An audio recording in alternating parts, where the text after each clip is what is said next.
en la historia del mundo de las grandes colonizaciones, la única que realmente generó un mestizaje fue la española en América Latina. Sí.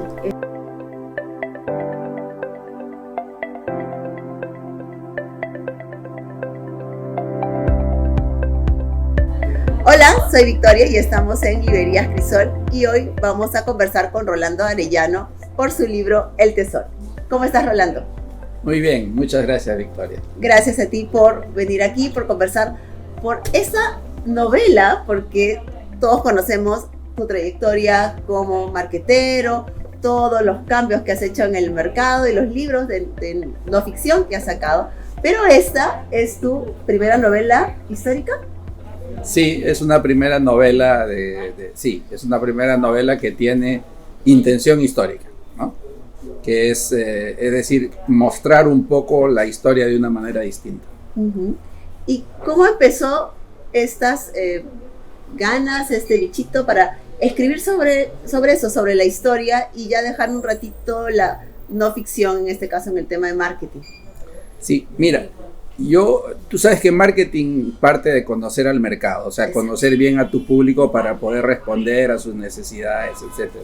Entonces, siempre dentro de mis trabajos yo he tratado de interpretar y de conocer a la sociedad. Uh-huh. Por eso es que hay libros tipo, qué sé yo, Ciudad de los Reyes, o libros de Al medio hay sitio, o estilos de vida que seguramente algunos conocen.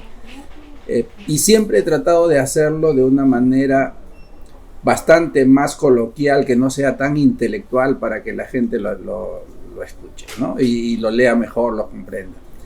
Pero en este intento de explicar a la sociedad, sobre todo peruana, latinoamericana, siempre me encontraba con un problema, que es un poco la falta casi de amor propio que tenemos, sobre todo los peruanos, para nuestro país y para defender esa que es nuestra realidad, del que somos un país mestizo, el que tenemos determinadas características. Y entonces empecé a pensar de que gran parte de ese problema está en la historia, en una historia que nos han contado, que es una historia bastante triste, más que la historia tan rica que tenemos, y decidí tratar de llegar a este público al que siempre le había hablado sobre la realidad peruana, hablarle sobre nuestra realidad del Perú, pero de una manera mucho más amigable todavía. Uh-huh. Y por eso es que decidí escribirlo en forma de novela, ¿no? Así es. ¿Y desde cuándo es que empieza, con los previos de investigación, a ya nacer El Tesoro? ¿Desde cuándo es que empiezan estos apuntes? ¿Fue una investigación total? ¿Cómo fue este proceso? Mira, es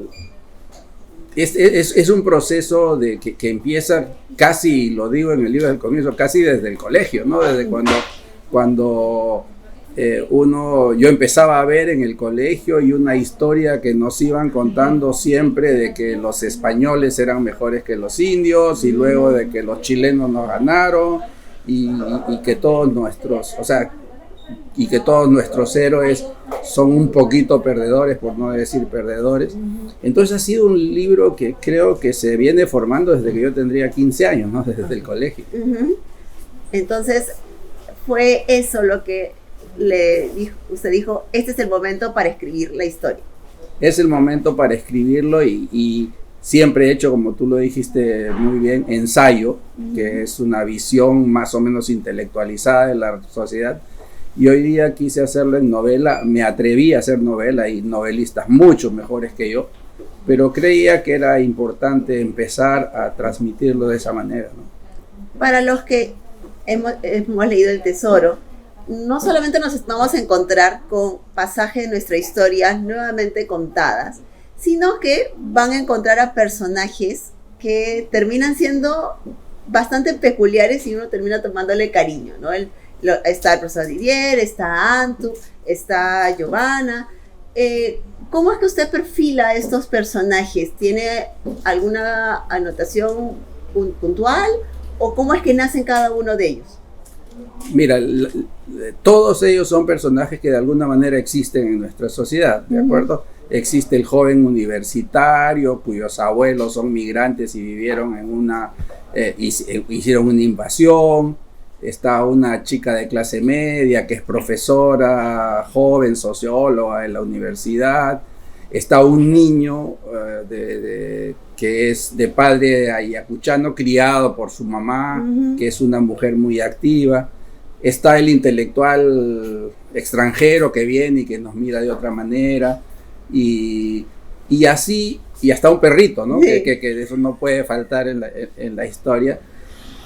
La mayoría de ellos, personajes, yo creo que le debe pasar a muchos novelistas, son personas, reflejan a personas que conocimos. De hecho, Didier Retour, por ejemplo, es Didier Latour en la novela. Es un profesor francés, amigo mío, muy amigo mío, que nos conocimos cuando estudiamos el doctorado en Francia hace muchos años. Antu, que es un jovencito, un niñito de 11 años, es un chiquito que yo conocí también hace mucho tiempo, cuando me ilustraba los zapatos, ¿no? Pasaba por mi oficina, y que hoy día es ingeniero y es otras cosas.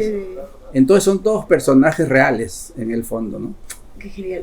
Y lo interesante de la novela es que uno empieza a tomarles cariño o sea, nos interesa la historia porque cada capítulo es un personaje, pero te interesa saber qué le pasan a ellos y ya termina siendo igual de importantes y da ganas de que haya otra segunda parte. Antes de hablar de la novela, y también me estoy adelantando mucho, ¿viene un Tesoro segunda parte? ¿Viene algo más? Bueno, siempre uno está tomando notas y escribiendo y haciendo cosas, ¿no? Pero sí, seguramente va a venir una segunda parte porque en el fondo estos muchachos, estas personas de esta aventura, de la aventura de buscar justamente el tesoro del Perú, son personas que van creciendo ellos mismos y que forman parte incluso de algo que es en esta aventura, que es una especie de logia de grupo secreto que llamamos Los Ojos, ¿no? Y que empezaron a ver el Perú no ahora, sino que empezaron a verlo positivamente desde Caral, hace 5.000 años, y siguen ahora, porque la novela, esta parte por lo menos, termina en Villa María del Triunfo, ¿no? En una gran reunión social. Sí. Dentro del proceso de investigación, ¿hubo algún hecho que a usted le llamó la atención, que lo sorprendió porque era diferente a lo que pensaba, o algo que le movió toda la información que tenía? Sí, han habido cosas que, bueno, que uno ya sabía, que uno intuía, pero cuando empecé a meterme más en el tema, encontré pues cosas sorprendentes, ¿no? Como por ejemplo este asunto de que decirnos de que si hubieran sido los ingleses los que nos hubieran colonizado en lugar de los españoles, estaríamos mucho mejor, ¿no? Una cosa que uno escuchó desde el colegio, nuevamente, que nos han contado.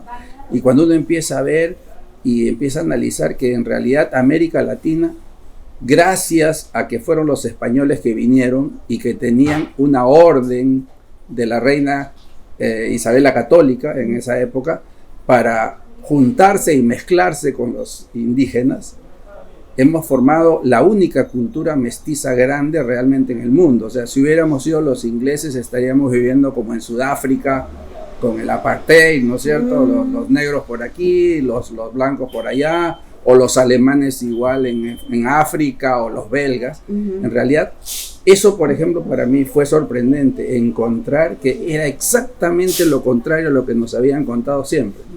O sea, si hubieran sido los ingleses, probablemente estaríamos viviendo los indígenas o los descendientes de indígenas, que somos muchos de los peruanos, todos nosotros, estaríamos viviendo como en Estados Unidos viven hoy los indígenas, los indios del norte, ¿no? En reservas y en casinos o con grandes problemas. Sí, eso fue algo que también me llamó mucho la atención cuando se toca ese tema, y a raíz también ahora de la muerte de la reina Isabel, todo aquello que a veces está la información y no siempre nos llega, del tema de las colonias, cómo era tratada cuando eran las invasiones, y es bastante dura. Entonces no se vio que con nosotros tampoco fue rositas, pero fue muy diferente al trato que fue en el caso de los ingleses, del cómo fue con los otros lugares, y es muy duro leerlo,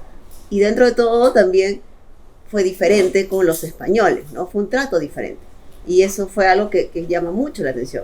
En la historia del mundo, además, o sea, no estamos hablando de una cosa puntual. En la historia del mundo de las grandes colonizaciones, la única que realmente generó un mestizaje fue la española en América Latina. Sí, eso es algo que vas revisando y dices, bueno, tan mal no fue, a diferencia o por ejemplo la historia de Pizarro, que claro, las imágenes que tenemos es un Pizarro que se parece mucho a Don Quijote, pero los españoles pues no tenían esa fisionomía y esa información de cómo era Pizarro. Por lo menos a mí me ha dado mucho más curiosidad de investigar sobre ese caballero, y no sé si le pasó, o sea, también revisando la historia, ¿cuál ha sido ese personaje que le llamó mucho más la atención y más ganas de investigar? Bueno, han habido personajes interesantes, pero por ejemplo, un personaje de entre los que este grupo de aventureros que viaja a lo largo de la historia se encuentra, que me llamó mucho la atención y me hizo pensar más, es don Ricardo Palma, por ejemplo, ¿ya? Porque claro, a Ricardo Palma nos lo presentan como un viejito que escribió las tradiciones peruanas, medio chistoso, y ahí quedó, ¿no? Cuando en realidad uno empieza a ver, don Ricardo Palma fue una persona muy importante en la época de la ocupación chilena, que además de ser el director de la Biblioteca Nacional en esa época, es una especie de resistencia intelectual frente a la invasión, y por otro lado es una persona que es fundamental en el desarrollo de una cultura peruana, porque claro, las tradiciones nosotros las vemos y nos reímos un poco de lo que aparece, pero es la primera vez que se empieza a escribir sobre esa cultura mestiza peruano-española, porque hasta Ricardo Palma, hasta antes, todo lo bueno tenía que ser español castizo, y él empieza a usar palabras nuevas, empieza a hablar de los pericotes y de las mazamorreras y de ese tipo de cosas, y empieza a generar y a decir, oye, la cultura peruana per se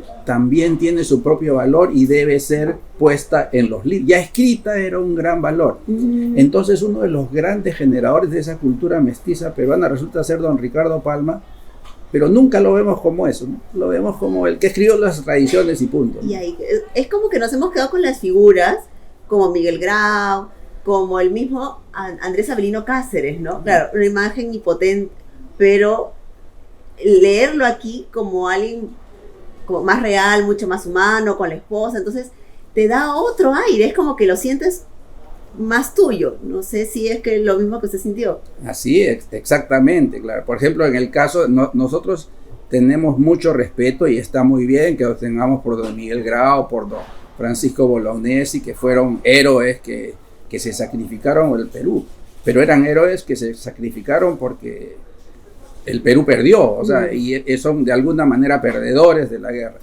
Pero se habla mucho menos de don Andrés Avelino Cáceres, claro, que fue el único que no fue vencido en la guerra con Chile, y de hecho es el que, gracias a estar en la sierra y tener a un ejército serrano, porque la raíz del Perú es serrana, hace que de alguna manera los chilenos digan, oye, yo la costa la puedo conquistar, pero la sierra no llego, ¿no? Y se tengan que ir después.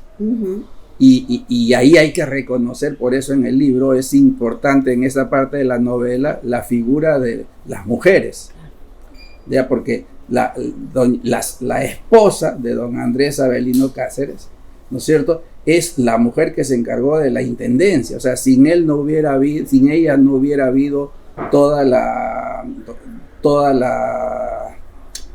posibilidad de resistir al ejército chileno. De hecho, Cáceres nunca se rindió. Y lo mismo, han habido una serie de mujeres muy poco reconocidas en nuestra historia, que son las Josefa Tito Condemaita, por ejemplo, que era la segunda de Túpac Amaru, ¿no? Y que la descuartizaron igual que a él. Y hay una serie de mujeres más a las que nuestra historia las borra. ¿ya? Cuando lo que queremos es que las mujeres también sientan, como lo han sido, que han sido gestoras de la creación de la nación peruana. Y o no las ponen como unas rebeldes, pero no a las buenas danzas, como en el caso de la Perricholi, ¿no? Esa historia que ya empieza a contar en esa... Tienen que leer la novela para que ya lleguen a ese lado. Pero me gustó mucho porque ella dice, no es como me retratan. Ella fue una rebelde, sí, porque necesitaba hacerlo. Y no es que el virrey la maltrataba o que hablara mal de ella frente al público.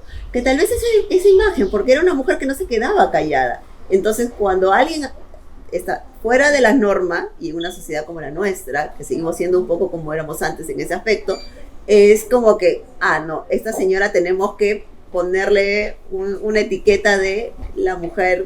Una mujer mundana, una mujer... Por lo menos, ¿no? Claro, cuando en realidad la Perricholi es una señora que a los 15 años ya sabía leer y escribir, que era importante, y que era además una gran empresaria. Ella termina, después de que se va el virrey y todo eso, es empresaria, termina teniendo su propio teatro, etcétera, y era una mujer que, claro, nos han contado nuevamente que el virrey le decía perrachola, ¿no? Uh-huh. Porque ahí se llama la Perricholi, y eso no tiene nada que ver. O sea, la Perricholi el virrey era catalán, ¿no es cierto? El virrey Amat, y Petichol en catalán es mi joyita, uh-huh. ¿no? Entonces, y la Perricholi pues de ninguna manera se iba a dejar decir por el señor ¿no? Claro. Pero claro, dentro de una Lima pacata de esas épocas y todo eso. Y además el hijo de la Perricholi, que también se llamaba, que era en realidad Amat y Villegas, uh-huh. Él es firmante del Acta de la Independencia, y hay una serie de cosas que no se conocen, ¿no? Y eso es lo que hace rico, en este caso, el libro del Tesoro, porque les da otra mirada. Entonces, si hay algo, tanto con el Tesoro como con otros libros que también han salido con esto del Bicentenario, de volver a leer la historia del Perú, porque, regresando al inicio, si no nos valoramos un poquito como ciudadanos y nuestra historia, va a ser más difícil salir de esta crisis que parece cíclica y que siempre estamos. Claro, ¿cómo vamos a defender algo que no respetamos, que no queremos, que no conocemos? En el fondo, si nuestra historia es de perdedores, ¿por qué yo, peruano, voy a querer identificarme con este país y trabajar por esto? Porque no me voy a identificar con un país de perdedores. Sí, claro. Y es una historia que nos la han contado siempre con ese tono, sin mostrar que hemos sido la civilización más importante en América 5.000 años antes. Hace 5.000 años teníamos ya ciudades desarrolladas, mientras los ingleses en esa época levantaban unas cuantas piedras y que ahora veneran como si fueran grandes monumentos. O cuando nos empiezan cuando no nos muestran que los incas eran tanto o más desarrollados que los españoles o los europeos en su época cuando llegaron, etcétera, ¿no? Los quipus, hay un capítulo completo de los quipus y lo he vuelto a leer ahora haciendo la espera, porque es espectacular y es increíble todo ese avance, como se dice, de lo que teníamos en nuestra sociedad con el 1 y 0, que claro, ahora lo usan tecnológicamente, pero ya lo usábamos. Entonces hay tanta riqueza que no conocemos o que simplemente se ha quedado olvidada. ¿Qué hacer para que esto no siga pasando? Ese es un paso, el Tesoro, pero ¿qué más? ¿Cuáles serían los siguientes pasos para cambiar un poco este panorama de historia de perdedores? Yo creo que lo primero es asumirnos, y hay un elemento que a mí me gustaría transmitir mucho a los jóvenes, ¿no? Porque este libro está hecho para jóvenes de edad o de corazón. Pero transmitir de que no podemos nosotros ni siquiera permitir ya que solo quede en nuestra vida cotidiana lo malo que ocurre.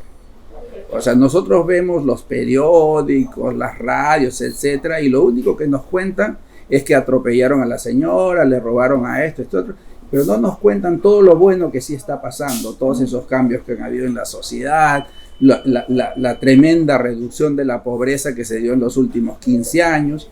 Si todos los jóvenes empezaran a ver que, cierto, no hay que negar lo malo que existe, pero eso no significa negar lo bueno. Claro. Y empezaran ellos a asumir y decir, oye, cada vez que alguien hable malo, también deberíamos mostrar lo bueno que tenemos.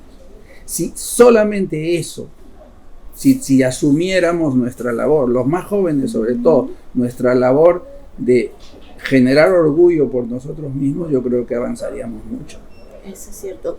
Ahora, hace no mucho también con el fútbol, con otras actividades, ya tenemos un poco más de orgullo de usar una polera que diga Amo Perú, porque hace 20 años atrás no usábamos un polo que diga Yo te amo Perú, o usábamos un chullo, o sea, era como 3 pasos hacia atrás. Más bien ha habido ese cambio, esas cosas pequeñitas de amar por lo menos esos instrumentos para encontrarnos con nuestro pasado. Son tal vez uno de los primeros pasos, pero lo genial sería que también empiece desde el Ministerio de Educación y cambiemos un poco la forma de enseñar la historia, ¿no? Sí, claro, sí, sería ideal y ojalá que lo haga. Pero ¿sabes qué? Yo no creo tanto en que tengo que esperar a los otros. O sea, eso, si nosotros esperamos a que las autoridades comiencen, no vamos a quedar hasta acá. Nunca vamos a avanzar. Entonces, comencemos nosotros, y lo más común es que cuando nosotros comenzamos, las autoridades empiezan a seguir. ¿No es cierto? Uh-huh. Es al revés, no sucede como la gente piensa. Entonces, libros como este, por ejemplo, para mí es una de esas formas. Ojalá que lo lean también las autoridades. Y ojalá que algún día en el colegio, cuando un profesor esté hablando y diciendo, qué sé yo, lo malos que éramos los peruanos en esa época, un muchachito levante la mano y le diga, no señor, usted se olvida de que los españoles más bien admiraban a los incas en esto y en esto otro, ¿no? Y que el Perú, nosotros somos, que cuando les digan que los blancos son mejores que los cholos, y le va a decir, estás loco, yo soy cholo y nuestro mestizaje me ha hecho que yo sepa esto, yo soy bilingüe, yo hablo quechua y español, mientras que la mayoría de los otros no hablan un solo idioma. Ese tipo de cosas es lo que deberíamos generar, ¿no? Y ese tipo vamos a encontrarlos aquí en El Tesoro. Me gustaría que por favor usted pueda presentarlo, invitarlos a que lean este libro. ¿Por qué habría que leer El Tesoro? Aparte de todo lo que hemos conversado.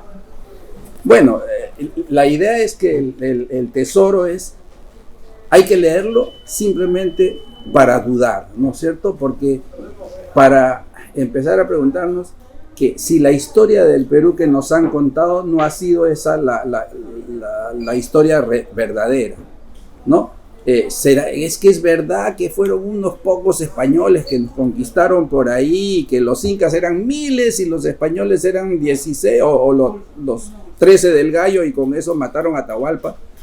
Empecemos a dudar de esas cosas que son francamente muy poco creíbles, ¿no es cierto?